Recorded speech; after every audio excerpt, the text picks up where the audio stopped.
Y aquí es donde empieza la historia de Africam. La casa donde empezó Africam, el génesis, era una casa esperando un sueño y a un soñador. Si pudieras hablar de una misión que haya dejado tu abuelo, el capitán Carlos, en African Safari y que haya establecido tu mamá, ¿cuál crees que sea? Lo invitaron a África, a la cacería, y dijo, qué tontos que los traen muertos. Y se los trajo vivos. Y empezó a tener animales, como loco, excéntrico. Mi mamá y sus hermanos crecieron viendo la tele acostados en la pasa de un tigre, con pingüinos en el jardín y cocodrilos. El único lugar en el mundo que vio una orca fue en SeaWorld. Y si no hubiera existido ese acercamiento con una empresa como SeaWorld, ¿ellos están haciendo lo mismo o hay un distanciamiento con estos parques? Me cuestioné mucho qué es home, qué es casa, qué es hogar. Nos quedamos, nos paramos, voy sacando el celular para sacarle la foto, levanta las alas y vamos. Esto es Equilibrio Empresarial. Hablaremos de técnicas de motivación y consejos para tener una mejor salud física y mental. Yo soy José Antonio Rivera y podrás encontrarme en mis redes sociales como José Antonio Rivera B. Sígueme porque juntos la vamos a romper. Hola, ¿qué tal? Buenos días a todos. Bienvenidos a Equilibrio Empresarial. Tengo un amigo de invitado que nos vemos cada año bisiesto, pero la verdad que con mucho cariño estaba pendiente de la invitación. El podcast pasado estuvo Héctor Rodrigo Ortiz con nosotros. Sé que es tu amigo de toda la vida. Ya estuvo Carlos Anaya, ya estuvo Memito Arellano. Gente muy loca en el buen sentido, que colindan contigo en muchas ideas. Entonces, aquí tenemos un principio que es dejar que te presentes tú solito en el micrófono, pero de una manera personal. Lo que queremos saber es cómo ha sido el desarrollo de tu vida. Obviamente queremos saber cómo fue tu infancia en África, conviviendo con tus tíos, con tu abuelo, con toda esta biodiversidad, y cómo has ido seleccionando el camino por tu vida hasta llegar a los proyectos que te estás involucrando en este momento. Pues muy buena manera de empezar. Muchas gracias por la invitación. Me encanta que tengamos tantas personas en común que hacen cosas tan diversas, tan diferentes, pero al mismo tiempo convergemos en muchas cosas. Entonces, bueno, pues gracias por generar este espacio para que platiquemos a título personal. Y decías al principio que es una manera de, en vez de echarte un café con tus cuates, ponernos a corriente con el micrófono. Entonces creo que va a estar buena esta conversación. Gracias. Mira, te platico un poco y les platico mi historia. Yo tengo 40 años y Africam tiene 52 años. O sea, que Africam tenía 12 años cuando yo nací. Era un proyecto muy al inicio de lo que hoy es Africam. Ha evolucionado muchísimo en estos 52 años. Lo abrió en 1972, lo abrió mi abuelo, Carlos Camacho.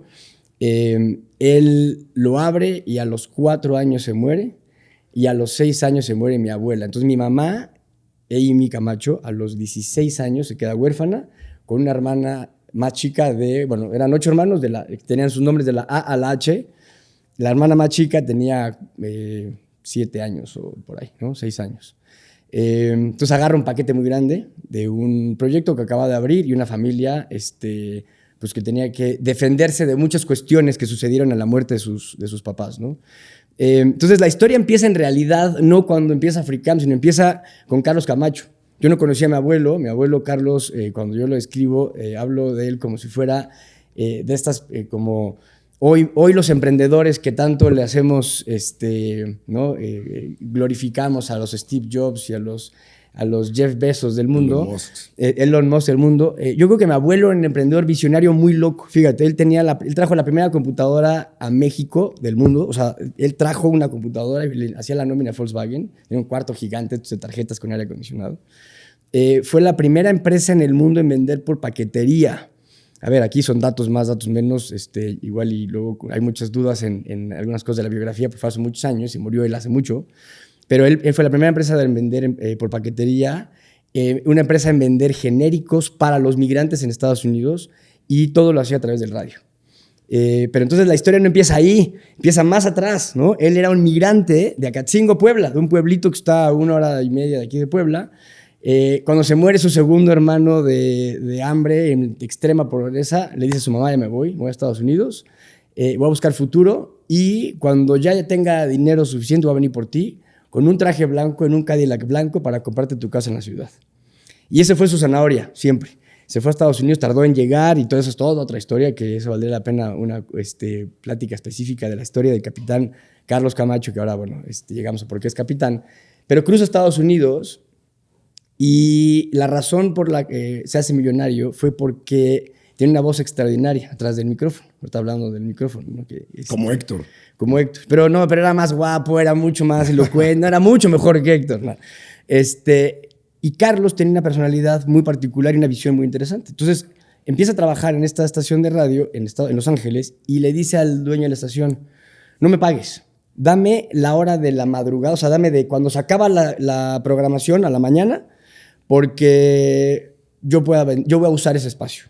Y el dueño de la estación, un gringo, le dice, ¿pero a quién le vas a hablar en la madrugada? Dijo, no te preocupes. Y él le quería hablar a los migrantes de Estados Unidos, que él entendía que estaban en las fábricas en la noche, que estaban en la pizca en la mañana, en la madrugada, en la agricultura, y les empezó a hablar a los migrantes. Entonces fue una red social que les vendía medicinas por correo. Y se hizo millonario. Compró la estación de este señor y compró muchas más. Tenía unas estaciones que daban todo el sur de Estados Unidos, todo el norte de México, en estaciones AM. Y empezó a vincular a las familias y decía, oye, pues si tú no encuentras a tu pariente que se fue a Estados Unidos o tú en Estados Unidos le quieres mandar a tu hija algo de 15 años, empezó a conectar. Un visionario bien interesante, la verdad. Se lleva a toda su familia a Estados Unidos, saca de la pobreza a toda la familia Camacho, de Acatzingo, y regresa a cumplir la promesa a su mamá. Entonces anuncia en el radio, me voy a México a vivir, se acabó mi tiempo en Estados Unidos. Y en eso aquí empieza una historia bien interesante, porque él, ya dispuesto a regresarse a su país, le toca la puerta, cuando anuncia esto, le toca la puerta de la estación de radio una señora, una jovencita, rubia, alta, con minifalda, muy guapa, y le dice, no te puedes ir de México. Digo, de Estados Unidos no te puedes ir, porque llevo escuchando tu programa no sé cuántos años y estoy enamorada de ti. Órale. Y entonces ella, Luis, mi abuela, tenía una condición que tenía el fotoperiodo invertido. O sea, ella en la noche estaba despierta y en el día estaba dormida. Entonces, en la noche lo único que podía hacer era escuchar el radio. Y escuchaba el radio en español. Y aprendió español escuchando a Carlos Camacho en el noticiero. En su programa de radio. Y entonces le dice, pues ok, pues conozcámonos. 8 hijos después se regresan a México. Entonces, mi mamá y sus hermanos nacen en Estados Unidos. Y cuando él se regresa, ya tenía un emporio de farmacias por todo México y Estados Unidos, estaciones de radio por todas partes. Llega a Puebla y él no encontraba dónde vivir. Entonces vivió en un hotel, creo que 3 años o 2 años, no sé cuánto, en lo que encontraba dónde vivir. Y aquí es donde empieza la historia de Africam, porque mi mamá decía que la casa donde empezó Africam, el génesis de Africam, era una casa esperando un sueño y a un soñador, ¿no? Carlos llegó a esa casa y dijo, esto es el lugar donde yo quiero empezar, ¿no? Empezar mi vida en México. Y en su excentricidad tenía el globo aerostático más grande del mundo, está en el Guinness Record. Tenía el Guinness Record en el globo aerostático más grande del mundo. Correcto. Tiene el récord también Guinness de haber cruzado el continente americano en el globo. Entonces fue un cuate que retó mucho, muchas cuestiones sociales. Tenía la colección de coches antiguos más grande de México. Tuvo los primeros convertibles de Porsche en México. Produjo películas, hizo la película de las películas del Santo. Él prestaba el coche. El coche, la bala de plata, el Porsche era de mi abuelo. Y tenía muchas cosas alrededor de la producción de medios. Le gustaba la tele, el cine, le gustaba el radio. Y pues empezó a hacer como llevarse con presidentes y celebrities. Él invitaba a todo el mundo a su casa en Valsequillo. Era una casa donde apenas acaba de abrir la presa Valsequillo. Hace 60 años, no existía. Se inaugura, el presidente Ávila Camacho inaugura la presa. Pues algunos poblanos compraron second home o casas de fin de semana en la presa Valsequillo. Y a quien le compró mi abuelo pues fue una casa que era de second home de esa persona, pero para mi abuelo fue su casa principal. Él ahí llegó a vivir con sus 8 hijos y su esposa gringa, alta, güera y muy guapa, ¿no? Muy atractiva para los poblanos. Y empezó a tener animales porque lo invitaban a África y él dijo, ¿cómo? A la cacería dijo, qué tontos que los traen muertos, ¿para qué lo vas a matar? Y se los trajo vivos. Y empezó a tener, esto, a ver, estamos hablando de hace 60 años, o sea, las cosas eran muy diferentes que ahorita. Y empezó a tener animales como loco, excéntrico, y mi mamá y sus hermanos crecieron viendo la tele acostados en la panza de un tigre, con pingüinos en el jardín y cocodrilos, ¿no? Y en eso pues, se volvió famoso Carlos Camacho, el capitán, con el globo y con no sé qué, y los animales. Entonces iban familias a la casa, al rancho, ¿no? A la casa del capitán Camacho. Y se dio cuenta que la única manera en que la gente iba a tener cariño y relación con la naturaleza es teniendo contacto con la naturaleza. O sea, si vives en la ciudad, si no convives con los animales, con la naturaleza, pues en realidad no vas a tener ese cariño y esa afinidad para conservarla, para protegerla, ¿no? Y más cuando son animales exóticos que nunca vas a ver. O sea, muy pocas personas iban a ir a África. Entonces él ve que la casa donde empieza África está en Valsequillo, un terreno muy parecido a la sabana africana, ¿no? Es semidesértico, árboles bajos, clima muy parecido. Entonces, el clima de Valsequillo, Puebla, es muy parecido al clima de África, ¿no? De algunas zonas del Serengeti y demás. Entonces, pues trae algunos animales y dice, bueno, ¿por qué no hago un lugar en donde los animales estén en libertad y las personas estén en su jaula? Entonces inventa el safari, donde tú vas en tu coche y pues vas manejando encerrado en tu jaula y los animales están alrededor de ti en libertad. Y así empieza Africam. ¿Cómo vas a África? ¿Cómo vas a Africam? Sí. Entonces, ese es el concepto que él innovó y que cuando él se muere, mi mamá de 16 años, pues obviamente tuvo que proteger lo que podía. Y lo único que pudo proteger fue Africam y sus hermanos. Y perdió todo lo demás. Farmacias, locales, edificios, estaciones de radio, aviones, helicópteros, coches, todo lo perdió.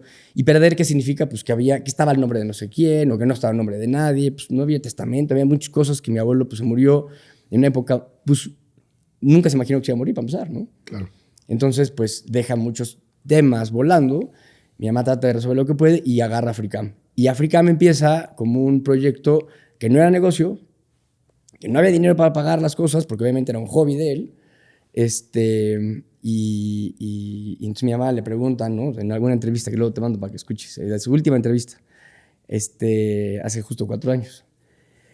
Le preguntan, ¿y cómo lo lograste? ¿Cómo lograste sacar adelante a tus hermanos y Africam? ¿Y qué hiciste bien, no? Y dijo, no, justamente no sabía que no se podía. Era lo que había que hacer. O sea, era lo que había que hacer.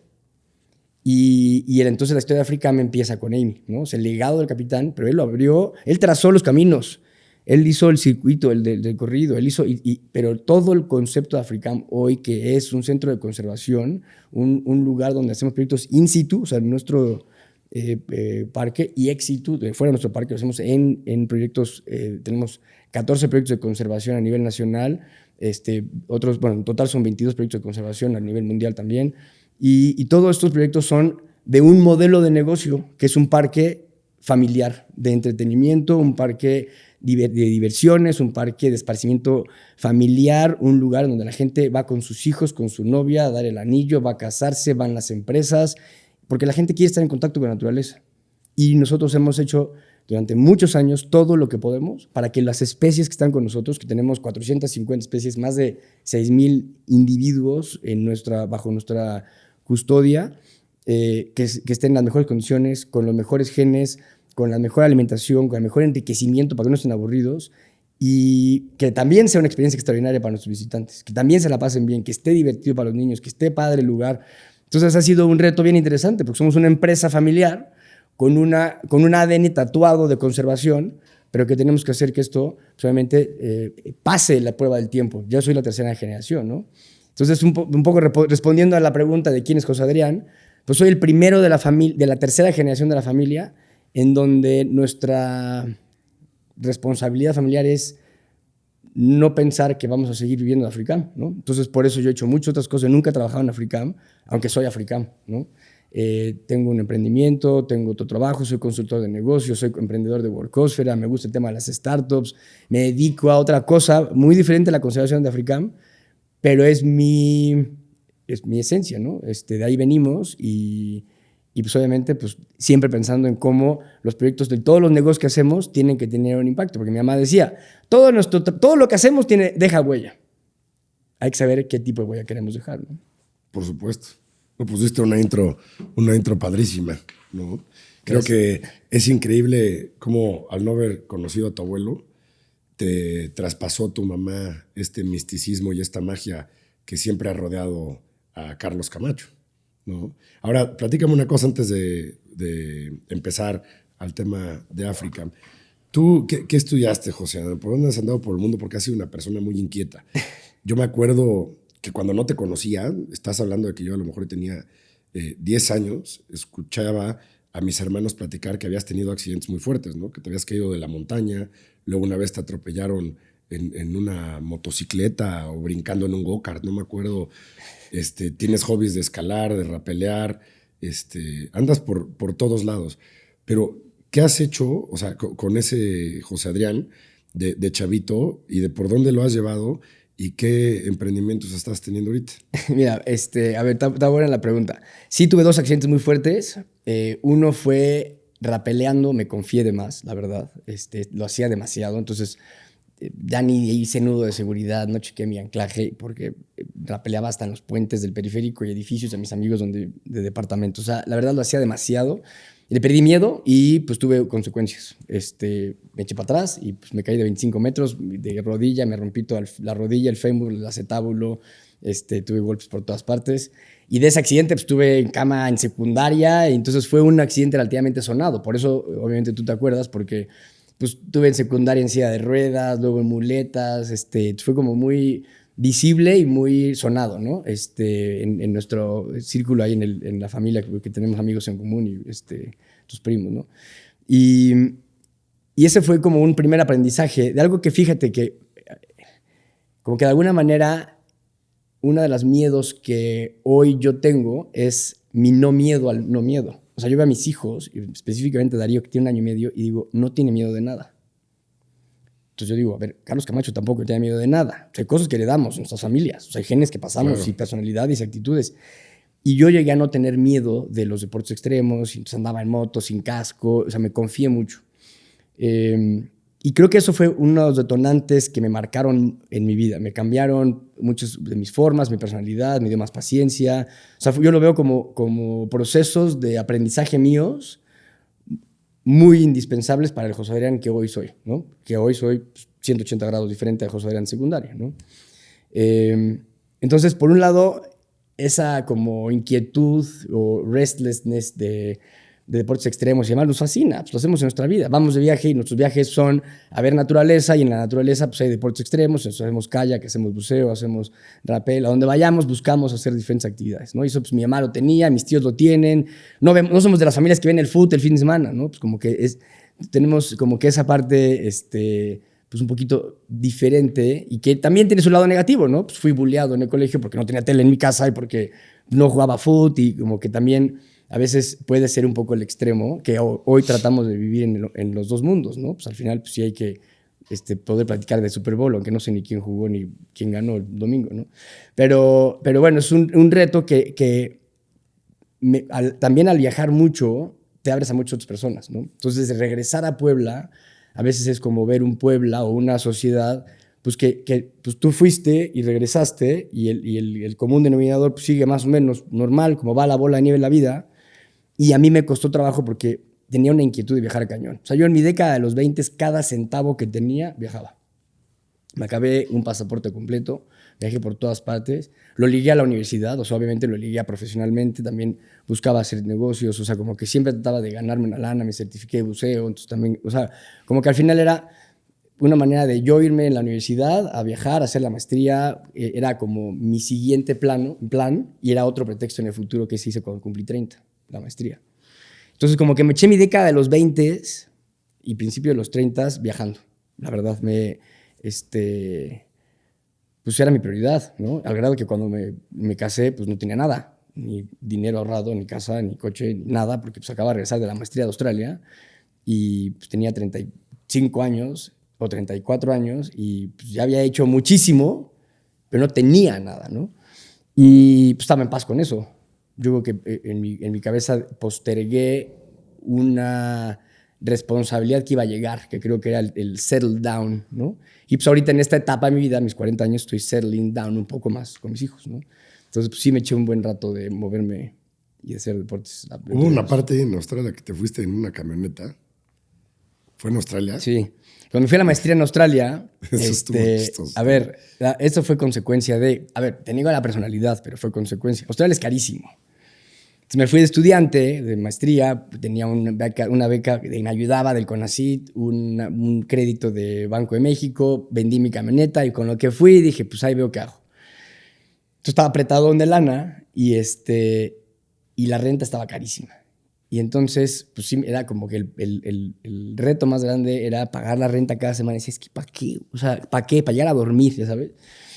Y en eso, una amiga que vivía en Perth, una mexicana, vivía en Perth y vivía en Brisbane, entonces estábamos del otro lado del país, ¿no? De extremo a extremo. Y en diferente time zone. En un país como Estados Unidos, como si dijera Los Ángeles y Nueva York, o sea, el otro extremo, ¿no?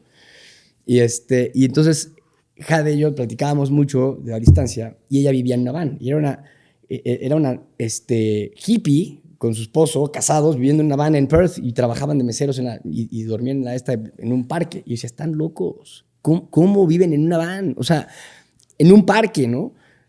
Y me dice, ¿qué va a hacer en Semana Santa? Le digo, pues voy a ir a tal lugar con tal playa. No, vente conmigo. Entonces pasa por mí en la van en el aeropuerto de Perth. Y yo, ¿y dónde voy a dormir? Pues aquí en el asiento de enfrente. O sea, en una van, una como combi. Sí. Y con el volante y la palanca. Le digo, bueno, pues ya, o sea, no por nada que perder. Tenía 30 años, me daba risa la experiencia. Y me terminó rompiendo un paradigma bien importante de lo complicado que hacemos las cosas. Incluso cocinar, por ejemplo. Todos se cocinaban en la van, en una estufa de camping. Y todo cocinaban. Y delicioso. Decía, órale, pues yo puedo aprender a cocinar también, que tengo 30 años y nunca aprendí a cocinar. O sea, en mi departamento de estudiante, pues está padre cocinar. O sea, si te conectas con la comida, es más fácil de lo que pensamos. Uh-huh. Y la van me abrió esa parte de la comida, mi relación con los alimentos, tema de perecederos y cosas así, fue bien interesante. Pero me dice después, oye, ya me voy. Cuando terminamos ese viaje, me regreso yo a la universidad y me dice, ya me voy a Estados Unidos de regreso. Te heredo la chida. Se llamaba la van, se llamaba la chida. Te heredo la chida. Y yo, híjole, pues sí, pero pues no. Y, o sea, como que no sabía. Me dijo, a ver, ¿por qué no vuelas a Perth y nos vamos manejando todo el Outback en la chida hasta llegar a Brisbane? No manches. Y literal dije eso, no manches, ¿cómo crees? O sea, no nada más los insectos que todo el mundo piensa de Australia, o sea, deja los insectos y víboras. El calor, las distancias, o sea, había tramos de 900 kilómetros y no veías pueblitos. O sea, veías cada 500 kilómetros un gas station que tenía una roadhouse y tenía, that's it. No tenemos que llevar agua, tenemos que llevar llantas extras, no había señal de celular. Puta, entonces me puse muy nervioso. Y fue una prueba bien interesante, porque también me enfrenté a miedos, que estiré un poco la liga de algo que lo que fui compartiendo en redes, y muchísima gente como que también le generó una sensibilidad de más contacto con la naturaleza, de acampar mucho, de ver atardeceres extraordinarios, o sea, de genuinamente salirte, ¿no? Y ahí terminé viviendo en la van, regresé a mi universidad, se van ellos y me quedo con la van y dije, me estacioné afuera del campus de la uni, pagaba mi estacionamiento de $2 al día, pagué mi mensualidad del gimnasio. Y ahí me bañaba, iba a la escuela de negocios, ahí hacía mi trabajo, hacía mi sala, veía películas y todo, y vivía en la van en la noche. Vivía así 2 semestres en la universidad, en la maestría. Y luego ya me estacioné afuera de casa de una amiga, y ya ahí en la casa de la amiga pues ya tenía más infraestructura de casa. Es que eso está buenísimo, ¿no? O sea, cómo te cambia la vida la chida. La verdad fue impresionante experiencia. Oye, ¿qué fue lo mejor que viviste en ese trayecto del Outback? Porque lo estás platicando así rapidísimo. Sí, a ver, mira, O sea, dicen que que hay camellos agresivísimos, bueno, dromedarios o no sé qué sean, y que todo ahí te quiere matar. A ver, sí todo te quiere matar. Más bien, hay muchos riesgos de todos los sentidos. De hecho, compré un libro que eran las 62 maneras de morirte en el Outback. Literal, te lo voy a pasar luego. Y era como un libro de broma, pero entre broma y broma es verdad, ¿no? Y entonces yo estaba muy nervioso. Y, a ver, yo creo que la mejor experiencia que tuve en el Outback era que me cuestioné mucho qué es home, qué es casa, qué es hogar. Porque la chida se volvió mi hogar. Y no era un lugar físico, no era el mismo lugar donde está la camioneta estacionada. Te despertabas en cualquier lugar, era diferente. Veías un amanecer en el mar o veías un atardecer en el mar, porque llegabas de un lado a otro del país. Veías amanecer en el bosque de los ghost gum trees, que son los eucaliptos blancos, entonces parecen como fantasmas. Puedes aparecer en cualquier parte. Y decía, ¿qué es home? Yo, ¿qué es home? Pues home es diferentes cosas, ¿no? Es donde está tu seguridad, donde regresas a estar en la noche, pero también a donde regresas a estar con tu gente, a donde te sientes seguro. Y ahí empecé a cuestionarme el concepto de home, porque esa fue parte de mi razón para regresarme a México, ¿no? Para mí home es México. Pero puedo tener home en otros lugares y eso también me ayuda, porque pues, sí quiero viajar y no quiero estar amarrado a Puebla, ¿no? Pero está padre poder tener esta flexibilidad el hogar es hoy, el hogar es donde yo estoy con mi familia. Y estamos una semana al mes en México, y estamos en Valsquillo en 3 semanas, y estamos en Puebla, y estamos en diferentes, nos movemos mucho, mi familia y yo. Y pues home es donde estamos juntos, ¿no? Entonces, para mí eso estuvo padre porque me liberé también de una de las cosas que tenemos todos de muchas cosas y de tener propiedad y dices, a ver, libérate más. Sí seguimos teniendo cosas, no soy un hippie que vivo sin nada, tengo una casa. Pero sí el sentimiento liberador es interesante. Wow, está muy bueno, la verdad.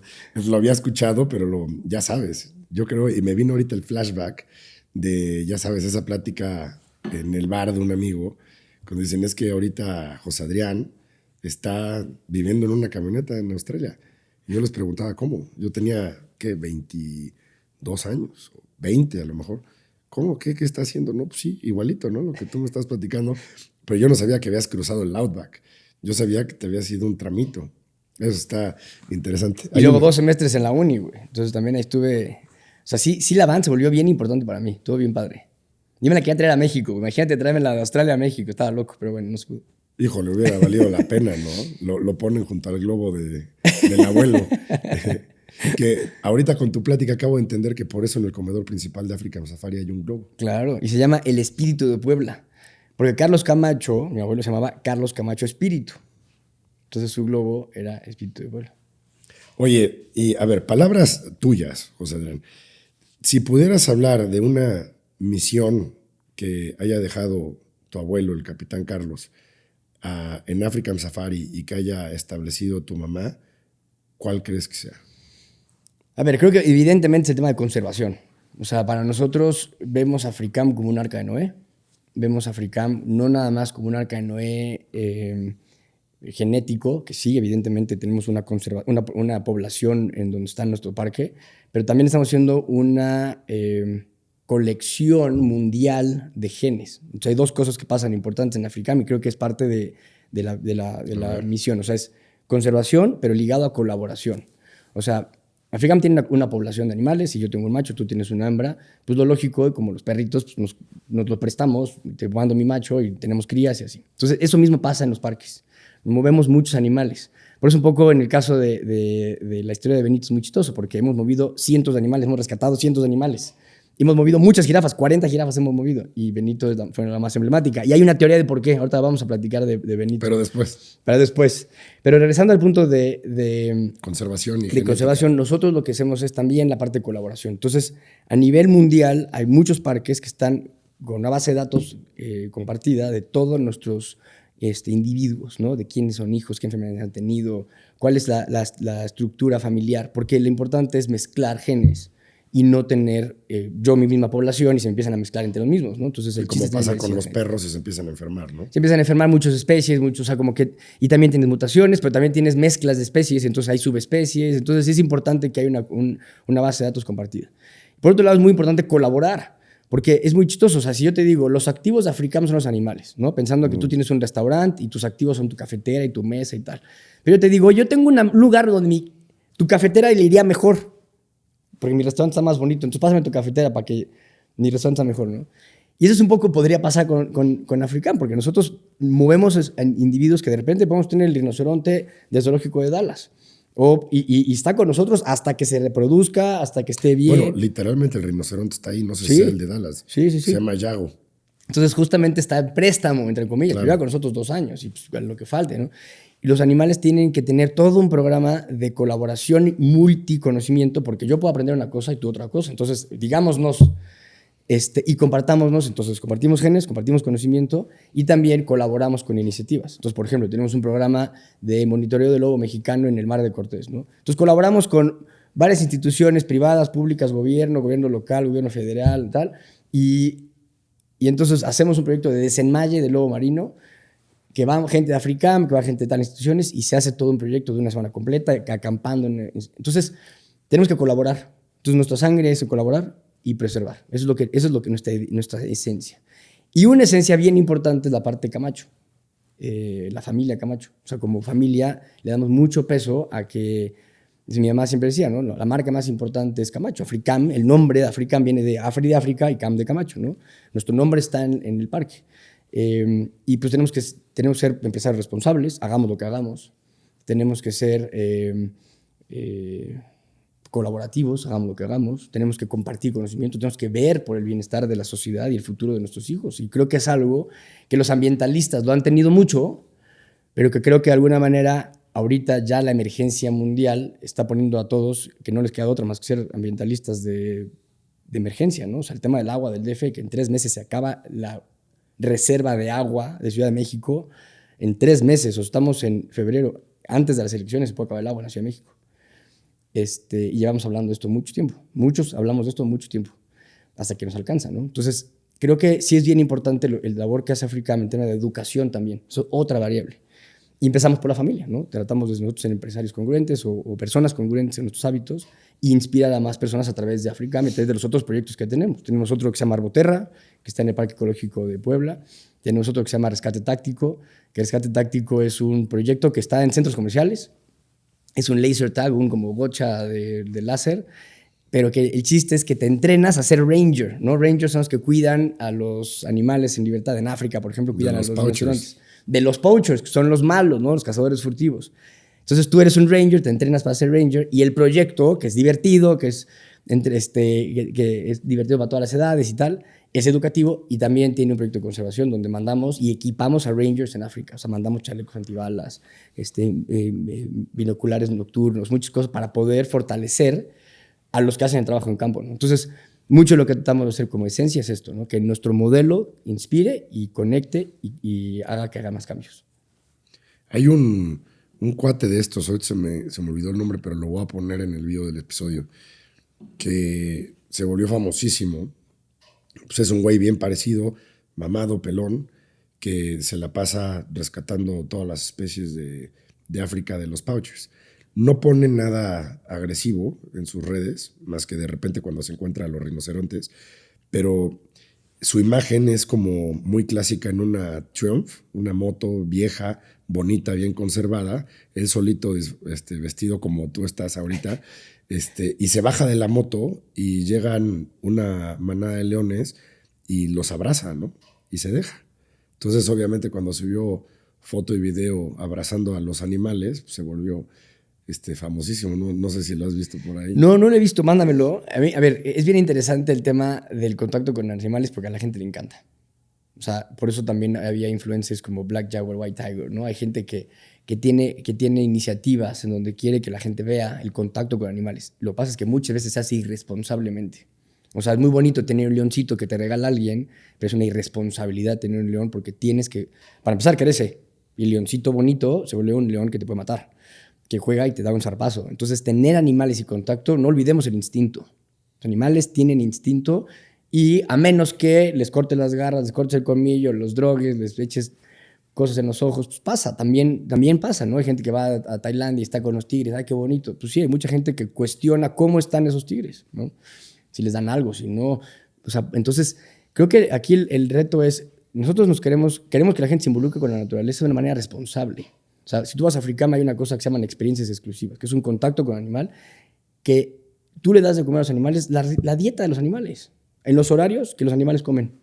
Entonces, claro, al final eres parte del proceso, tienes ese contacto, tienes esa afinidad, tienes ese momento wow de estar con un rinoceronte frente a ti y darle de comer con tu mano a un rinoceronte. Es extraordinario. Eso yo lo hice con mi bebé. ¿Verdad? Por eso lo digo. Está extraordinario. Que se llama Yago el rinoceronte. Pero está extraordinario o no. Ajá, extraordinario. O sea, sí te abre, o sea, la boca, ¿no? Y bueno, no se cuenta nuestra experiencia. No, estuvo increíble. Llevé a mi bebé, de entrada tenía 2 años exactos, apenas sabía hablar.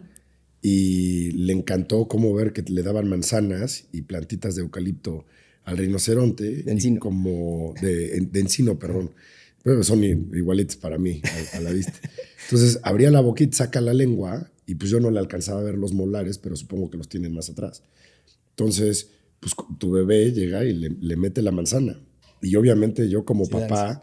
Sí da ansia porque este es un animal que tienen prestado de un zoológico que yo creo que ha de ser el mismo, el de Dallas. Es un machito que no está del tamaño ya de un adulto totalmente desarrollado, pero me saca 2 cabezas parado. Ah, no, sí. ¿No? Y tiene su cuernote y todo. Y su cabeza pesa 3 toneladas o 2 toneladas. Pero te da el aspecto de ser un animal noble. Sí. Obviamente porque pues, le estás dando de alimento. Me acuerdo que le dabas la rama y limpia perfecto todo. Y ya luego me lo llevé con las jirafas. Órale. Entonces, hasta la fecha, ahorita Emiliano tiene 3 años, te sigue diciendo que come como Yago, ¿no? Y Qué padre. de repente de la nada te dice, oye, ¿cómo comen las jirafas? Y simula el movimiento de las muelas. Órale. Pero digo, es muy diferente tener un acercamiento con un animal de estos, herbívoro, con un animal carnívoro. Bueno, no has como hecho el de tigre. leones al extremo. Tenemos una experiencia también que le das de comer a los leones. Es una manada de leones que entras como en un remolque de vidrio. Ajá, no. Y está increíble. Y entonces te acercas y tú le avientas carne desde la ventanita en tubo y les caen los leones del otro lado del vidrio y ellos están comiendo ahí afuera enfrente de ti, juegan en el vidrio, les encanta interactuar porque se sacan con los niños, les encanta. Pero entonces tú estás ahí atrás de un cristal que no te va a pasar nada, pero el león está aquí enfrente de ti respirando, jugando Sí. como si fuera. Está increíble. Pues me tocó hacer eso con tiburones. Órale, ¿dónde lo hiciste? En Cancún, en el acuario. Ok. A un tiburón toro en una jaula de acrílico y sacabas un pedazo de pescado con un palito. El problema es que no me di cuenta que estaba el tiburón abajo y se llevó el palito de acrílico, ¿no? Entonces me dice el cuate, bueno, aquí alguien se va a tener que meter y o sea, los inyectamos, ¿no? O sea, es común que nademos con ellos. Ah, bueno, está bien. Ya ni modo, ese fue el palito.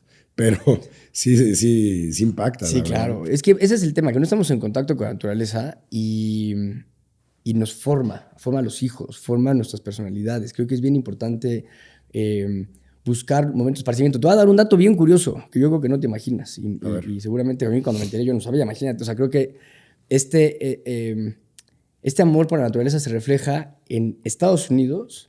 Van más personas a los zoológicos que todos los eventos deportivos y conciertos combinados en cantidad de personas. Órale.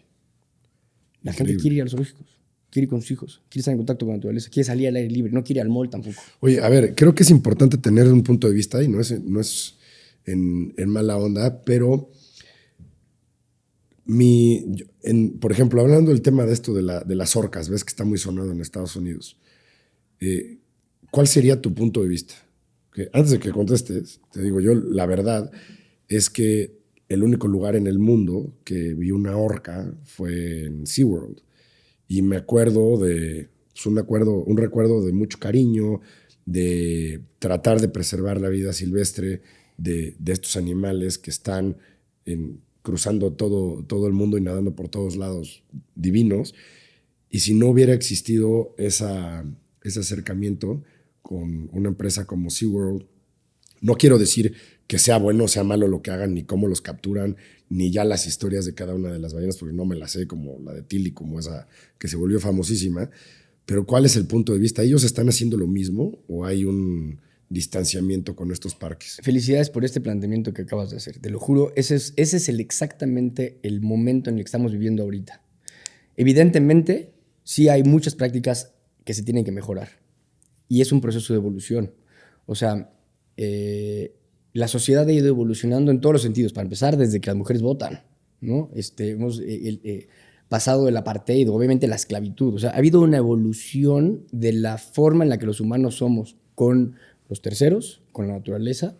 Entonces creo que estamos en este proceso, en donde estamos despertando como sociedad y viendo algunas cosas que no están bien y poniendo cosas en el radar. Yo creo que eso está bien. Creo que está bien que haya una accountability y creo que está bien que haya un desarrollo de este mejoramiento de las condiciones de los animales en diferentes lugares.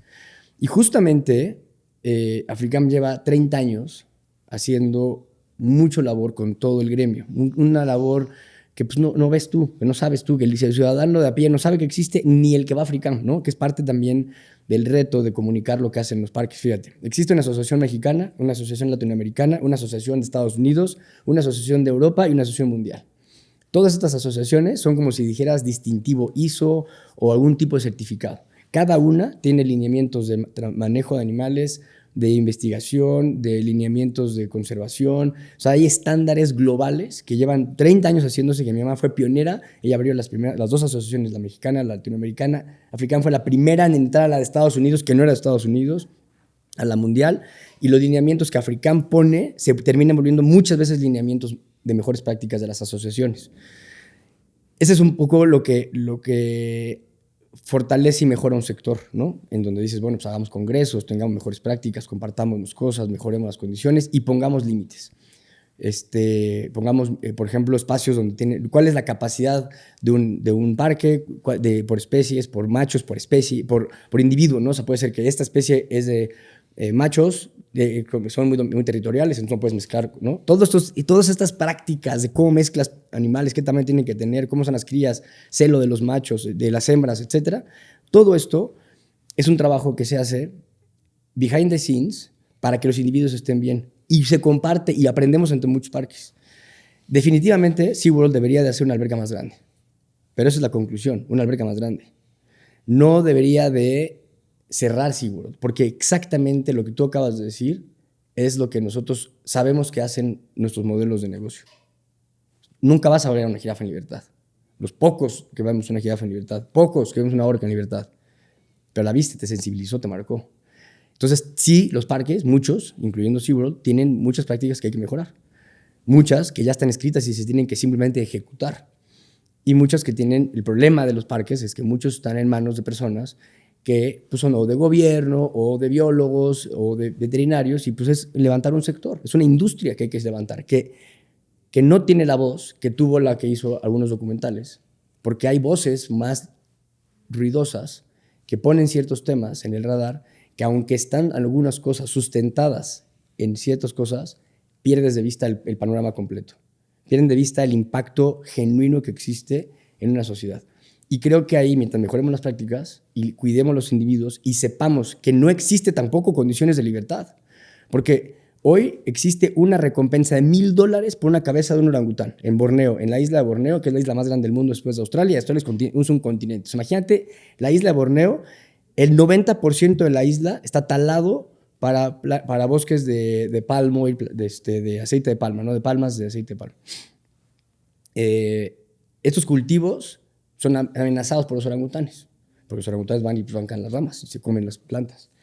Entonces, las empresas, del cual todos somos partícipes y culpables, porque el aceite de palma está en todo, en tu jabón, en la Nutella, en las papas fritas que te comiste, en todo lo que usamos viene aceite de palma, tienen mucha lana y entonces a los locales les dicen, ahí está $1,000 por una cabeza de orangután. Están extinguiendo los orangutanes. Es una extinción con conciencia.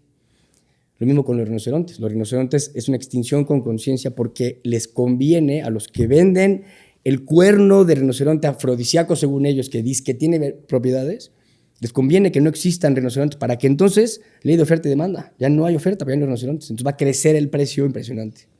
Y hoy en día el cuerno de rinoceronte en polvo, que está hecho de las uñas y tu pelo, lo mismo, lo venden más caro que el kilo de coca. Y mañana cuando no haya rinocerontes más. Entonces imagínate el nivel de conciencia que estamos en donde no existe libertad.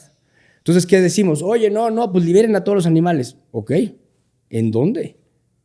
¿En dónde? ¿Cuáles? Entonces muchos sí estamos liberando. Muchos. Nosotros, Africam ha liberado 40 águilas reales. Es el único lugar en el mundo que se han reproducido águilas reales. El único lugar en el mundo, ni en México. Y es el águila real, es nuestro emblema, nuestra bandera. Claro. Y nadie la ha reproducido. Y que la reproducimos nosotros en Africam y liberamos águilas. ¿Y a dónde las sueltan? En toda la Mixteca, toda la zona alrededor de Valsquillo, porque son águilas nativas. Entonces las liberamos ahí. Y entonces hablamos con la gente, con locales, y les explicamos el valor del águila. Acabas de resolver una súper duda. O sea, ahí te va. Estaba en el Zapoteco, que a mí me encanta la bici de montaña. Tiene rato que no le doy. Llevo 2 clavículas rotas. Creo que ya me da flojera estar otros 3 meses en cama. Ya no estás en edad. Ah, sí, gracias, güey. Entonces, iba con mi primo Ricardo. Y de hecho, no lo platico mucho. No sé por qué, pero voy subiendo en la bicicleta. Y vas sin aire y vas literalmente en la entrada de donde está la huerta a 120 metros, no más. Antes era desierto, ahí nadie iba casa, ¿no? Como los fines de semana, ¿no? Que ahorita está atascado en temas, obviamente, de bicicleta y cosas así que no tiene nada malo. Pero en ese momento éramos 2 o 3 en la montaña. Estoy hablando hace 10 años. Y levanto la mirada.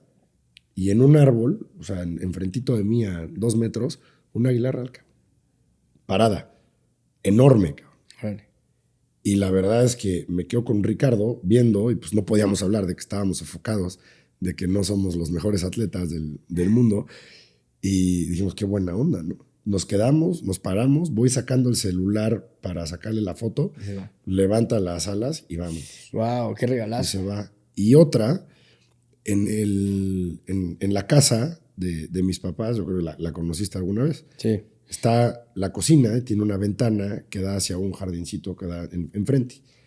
Está Carlos Sierra, un amigo mío, y me dice, oye, voltea al jardín. Veo el jardín y un águila, así parada, cosa que no había visto y no he vuelto a ver, obviamente, en el jardín. Paradita, viendo, pero en el pasto, no creas que en el árbol. En el pasto ya de haber medido, pues no sé, o sea, échale unos 70 centímetros más, ¿no? O sea, se veía choncho el animal. Y por último, aquí en Angelópolis, en los edificios de departamentos, no digo cuál por cuestiones obvias, en la ventana, cuando me estoy bañando, en la regadera, es muy común para mí ver un halcón. Órale. Muy común. Y en las noches, en la ventana, ver 2 o 3 lechuzas. Muy común. Wow. O sea, ya hasta cuando de repente estamos en la vista jugando golf y con un amigo le digo, mira, ahí está el halcón. O sea, hay como que 2 o 3 animalitos de estos que tengo entendido que las águilas reales son territoriales, que están en Puebla y pues me acabas de decir por qué. Sí, a ver, mira, pueden ser muchas especies. También lo que pasa es que todavía hay cierta migración de algunas aves. Entonces llegan a la ciudad algunos perdidos, a veces llegan a un jardín y el reto, o sea, tú lo viste como algo padre y como un regalo, que no haberlo visto y qué maravilla. Hay mucha gente que los ve como una amenaza porque se comen... Se va a comer al perro. Pues se comen o sea, por ejemplo, muchas veces se comen su ganado, ¿no? O sea, a veces, en vez de verlo como que están beneficiando como un rol en el ecosistema que se comen los roedores, pues a veces terminan comiéndose crías de animales. Entonces, sí, el principal reto que hemos tenido en todos los proyectos de reintroducción es la parte social. Tenemos que trabajar con la parte social. O sea, siempre en los proyectos hay un grupo que se llama CBSG, que es Conservation Breeding Specialist Group. Entonces, cada proyecto que se hace se tiene que hacer bajo una metodología en donde haces la reproducción de la especie, tienes el pool genético, identificas la zona y haces una implementación local. Entonces, por ejemplo, el caso del tapir. El tapir malayo se lo comen en Malasia. ¿Qué es eso, bro? El tapir es un animal gigante que es como, tiene una trompita así, que es como si fuera un elefantito, pero en realidad ya. es más como un caballo, pero Sí, tiene patas parece de... como un oso hormiguero. Con Ajá, pompa exacto, una gruesa, trompita, ¿no? exacto.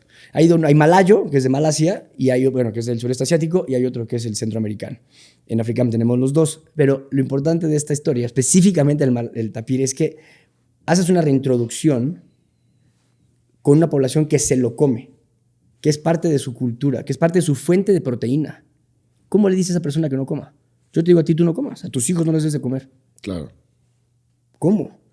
O yo, por ejemplo, si tengo ganado y el jaguar llega y se come mi ganado, el jaguar es mi enemigo. Es la plaga que tú tienes en tu bodega, que le pones veneno para que no venga el ratón. Para ellos es una plaga. Entonces, socialmente son los problemas más interesantes porque tienes muchas perspectivas. La parte del local, la parte del incentivo económico, como los poachers que dicen, pues el malo no es el poacher, el malo es el que contrata al poacher, ¿no? Y malo entre comillas, porque pues, él están respondiendo a incentivos económicos. Y pues si a ti te dieran $1,000 por el último cabeza de orangután y tus hijos van a comer con esa noche, está difícil, está difícil. Entonces hay que ser empáticos con la realidad y decir cómo soluciono tu necesidad de proteína o cómo soluciono tu entendimiento del ecosistema para poder reintroducir especies naturalmente. Ahorita me sonreí porque tuve una historia, estuvo chistosa. Estoy viendo la televisión, estudié 6 meses en Italia y haz de cuenta, el día 3 que llego, prendo las noticias, pues obviamente no hablo bien italiano y entiendo que hay un oso que se llama Bruno y que este oso lo van a liberar en la parte norte de Italia en su hábitat natural y llegó el primer ministro y el presidente a cortar el listón de otra vez la liberación. O la liberación de un espécimen, ¿no? De estos osos que no sé, era como un oso negro que la verdad desconozco si era agresivo, no entendí obviamente la mitad de lo que decían. Y ya pasó el tiempo, estuve 3 meses ahí, de ahí me toca ir a Alemania a la boda de mi cuñado y estoy viendo las noticias y ahora veo en las noticias que en un pueblo de Alemania que colinda con Suiza de repente empezó a bajar el oso. Y obviamente los italianos no avisaron a los alemanes. Órale. Y empezó a ser un desastre en los pueblos Órale. que colindan por ese lado, ¿no? Y el mismo oso, o sea, la misma el historia. mismo oso. Órale, qué interesante. A mí me causó mucha gracia, la verdad, ver Pues esas sí, noticias. y aparte desde la otra perspectiva, porque todas las acciones que tenemos tienen un impacto. Claro. Para bien y para mal, alguien beneficias, alguien perjudicas, y por eso hay que verlo desde una perspectiva integral, desde cada ángulo. O sea, ¿qué piensa la persona? ¿Cómo vas a beneficiar al del otro pueblo al que le va a llegar? Por ejemplo, nosotros tenemos un programa binacional, una reserva comprada con fondos privados para protección del jaguar en México y Estados Unidos. Y cruzan la frontera y tenemos todo un tema de monitoreo y rastreo y fotos automáticas de trampas de fotos, etc. La perspectiva integral de migración, frontera, pues no nomás se suelta jaguares. O sea, es todo un tema social. Entonces, esta parte creo que es bien importante y creo que, regresando tal vez un poco para cerrar, la misión de Africamo, el corazón es, tenemos que mejorar el sector, tenemos que proteger las especies, tenemos que mejorar como humanos, tenemos que reconocer que tenemos un grave problema ambiental en donde ya no existe mucho de lo que es libertad. Tenemos mucha población de humanos creciendo a lugares donde no hay humanos, donde hay animales y tienen problemas, como por ejemplo los 9 elefantes que trajimos de Namibia. O sea, Africam trajo 9 elefantes en avión de Namibia, porque iban a ser animales que iban a ser matados, sacrificados, porque atacaban a los villagers, ¿no? A los pueblitos en África. Y entonces, por fines humanitarios, el gobierno de Namibia pidió autorización a la Asociación Mundial de Conservación de Elefantes de hacer un culling, que es poder matar a esos elefantes con esos fines humanitarios. Y Africam dijo, no, pues a ver, los traemos nosotros. Hicimos una alianza con LAN Chile y con Nat Geo, y entonces trajimos estos elefantes a Puebla. Estos 9 elefantes iban a ser sacrificados porque estaban invadiendo a personas. Aquí la pregunta es, y cerremos con esta pregunta, ¿quién está invadiendo a quién? Obviamente. Bueno, ayer sacrificaron uno. En las noticias. En África. En África. No sé bien en qué área. Igual, un elefante y los pueblerinos intentaban ahuyentarlo, pero se puso agresivo y empezó a atacar y lo tuvieron que sacrificar. Y lo más, no más fácil, tengo que estudiar esa historia, pero en el caso, por ejemplo, de los Africam, eran teenagers o eran adolescentes juveniles que habían matado a sus papás. O sea, la manada se perdió. Se desintegró porque no había adultos, ¿no? O sea, mataron a todos por sus colmillos, se quedan las crías y las crías pues, no tienen valor, no tienen colmillo, al contrario, que crezcan y que tengan colmillos después. Pero justamente eso es el salto al que tenemos que ver, la perspectiva completa. El problema no nada más es el cazador malo de África. Muchas veces somos nosotros también como consumidores, somos nosotros el tipo de productos que usamos, los lugares de donde vienen las cosas, qué tanto le metemos presión al medio ambiente. Porque tú conscientemente, tú no quieres que el Amazonas se queme. Yo te puedo preguntar, ¿quieres que el Amazonas se queme? Y vas a decir que claro, no. Pero comes carne. Y para comer carne, quemar el Amazonas. Entonces, indirectamente, somos muy causantes de cosas que ni siquiera nos damos cuenta. Entonces, un poco la invitación es, abramos los ojos a todo. Veamos documentales, leamos películas, veamos la perspectiva de un lado y de otro. Veas un documental, ¿qué dice esta parte? ¿Qué dice esta otra parte? Me interesa el tema, quiero conocer la perspectiva del otro lado.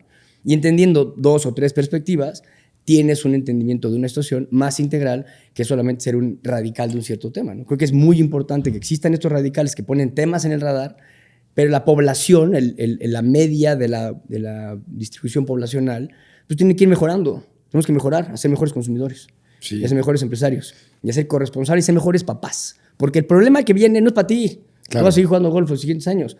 Tú vas a tener que tener hijos que sean colaborativos, empáticos, resilientes, porque lo que se viene en tema ambiental los va a cambiar mucho, mucho. Entonces, viene un momento bien interesante en temas de innovación, en temas de mejora social, en temas de mejora del entendimiento del entorno del ambiente, porque ya no se alcanzó. Ya el huracán de Acapulco está directamente relacionado a cambio climático.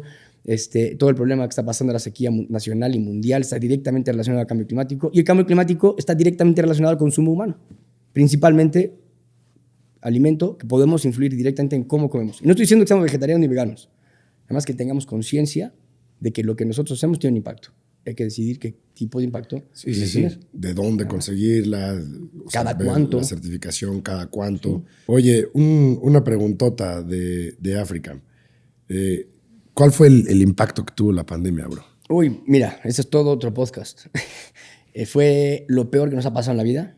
Combinado que fue cuando se murió mi mamá. O sea, mi mamá se murió a principios de pandemia, no de COVID. Entonces se muere nuestra jefa de la tribu, se muere el pilar de la familia, se muere una persona muy importante para nosotros y para el proyecto. y estamos cerrados 8 meses. Pero, a ver, no apagamos máquinas, no cerramos, no es una fábrica, ¿no?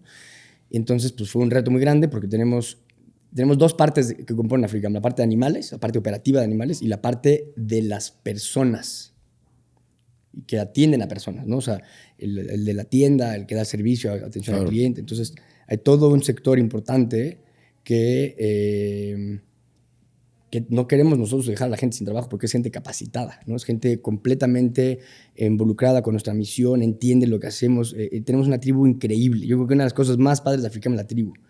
Y pues en la pandemia fue, pues vamos con la tribu. O sea, no vamos a dejar a nadie fuera. No podemos apagar máquinas. Entonces vamos a ser creativos, innovadores y a ver qué hacemos. Redujimos muchos costos en tema de producción de alimentos, empezamos a ser más eficientes en muchas cosas.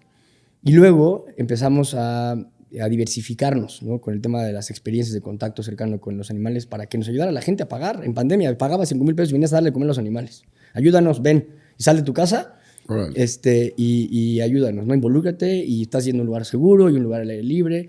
Y así empezamos. Y entonces eso se volvió una línea bien importante de acercamiento con la gente, de acercamiento con la conservación y una línea de negocio que nos ayudó a sobrevivir en pandemia, la verdad. Fue de las épocas más difíciles que hemos vivido, pero creo que ahorita estamos en un buen momento. Y bueno, creo que lo puedo ligar a lo que creo que muchos seguramente se preguntan de Benito, que ¿por qué Benito fue tan famoso? ¿Por qué pasó lo que pasó? A ver, yo creo que Benito representa esperanza.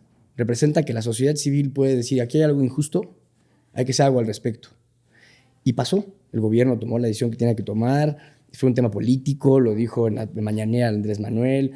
Había un tema ahí con la gobernadora, pero un animal que era de... No, pues a ver, la situación política como usted no la entendemos aquí. Africam dijo, este animal salió el tema por una asociación civil neutra de Ciudad Juárez que dijo, este animal vive en situaciones injustas. Demasiado calor, demasiado frío, no tiene sombra, no tiene compañeros, no tiene pasto, no tiene nada. Ese animal está en condiciones que tiene que mejorar. Y Africam dijo, aquí estoy, yo puedo ir por él, yo lo puedo tener y puedo ponerlo con una manada que sabemos que puede integrar. Y lo más padre de todo fue que la gente vio la congruencia de Africam. O sea, el apoyo de decir, sí, claro, que se vaya para allá. Llevamos 52 años haciendo lo que hacemos. Y Benito fue como un aplauso indirecto, la verdad, al trabajo que han hecho mi mamá, mis tíos, y que ahora nosotros como familia tenemos esa alta responsabilidad de mantener y de seguir poniendo el ejemplo, pues de que vamos a seguir cuidando animales. Todavía falta mucho tiempo, vamos a seguir cuidando el planeta, vamos a seguir cuidándolo aquí, allá, en donde estemos. Es nuestra vocación y nuestra pasión. Pues estuvo excelente esto como conclusión, José Adrián. La verdad, cerradísimo. Yo coincido contigo. Creo que Benito sí fue un ejemplo de esperanza y que se está viendo un aplauso hacia Africam, que las personas de todo México pues recordaron el nombre de un centro tan importante de conservación de las especies como es Africam Safari, y que están viniendo a verlo y tomándose el tiempo para hacer un turismo responsable e ir a visitar a Benito como un emblema, no nada más de Benito, porque al momento que llegas, si no te la señalan, pues hay otras, no sé cuántas jirafas tengan, pero la última vez que vi más de 10, ¿no? Y es un área muy grande con una explanada muy bonita, que la experiencia, como tú dices, ahí vale oro, porque tienes la oportunidad de que tu hijo vea un animal que solamente lo ves ahí y en Jurassic Park, ¿no? No, bueno, en Safari en África. Y en Safari en África, y poderles dar de comer, y creo que les cambia el chip a los niños, ¿no? Y espero que a los adultos más. Porque Claro. nuestro chip ya está más atrofiado, ya muchos más años nuestro chip. Hay que pulirlo, a los hijos lo van a agarrar muy rápido. Los niños vienen con otro chip y la educación ya viene diferente. Creo que el reto ahorita va a ser nosotros como papás, nosotros como adultos, nueva generación de empresarios. Creo que tú estás entrevistando a la nueva generación de empresarios, la nueva generación de familias que van a liderar una sociedad, Puebla, ¿no? Y creo que pues estamos en un momento de inflexión importante. Creo que con poblanos tenemos que colaborar, tenemos que reconocer que hay muchos retos más allá que los económicos. Tenemos que saber hablar, tenemos que saber exponer nuestras perspectivas. Y yo creo que con lo que tú estás haciendo, con un foro para este micrófono, creo que vas a ir viendo y nutriendo este ecosistema, vas a ir conociendo qué pasa en Puebla, y creo que podemos hacer cosas bien interesantes entre varios empresarios, porque es lo que nos toca. Entonces, literalmente, ¿no? Generar un poquito de conciencia en lo que corresponde y creo que fuiste un extraordinario ejemplo. Gracias. La Gracias por plática se te da cañón. Yo creo que todos los que te escuchan van a estar totalmente de acuerdo. Llevaste un micrófono padrísimo que me facilitaste o nulificaste el trabajo al 100%. E inclusive con esta conclusión, Yoshi, vamos a tener que grabar otro obligadamente. Órale, vamos a grabar otro. Enfocado en ti. Gracias. Y en la historia de tu abuelo más a detalle. Creo que eso es algo que hace falta al poblano también conocer, ¿no? Pero vamos a hacer uno en vivo en Africam. Eso estaría padre. Órale. Le ponemos cámaras ahí para que se vean las jirafas atrás. Yo puesto, no tengo la infraestructura, pero se arma. No, aquí lo hacemos con bronca. el estudio, que nos lleven para allá todo. Órale, padrísimo. Muchas gracias. Qué padre. Muchísimas gracias. Gracias a todos los que Gracias. llegaron hasta el final. Buenas tardes.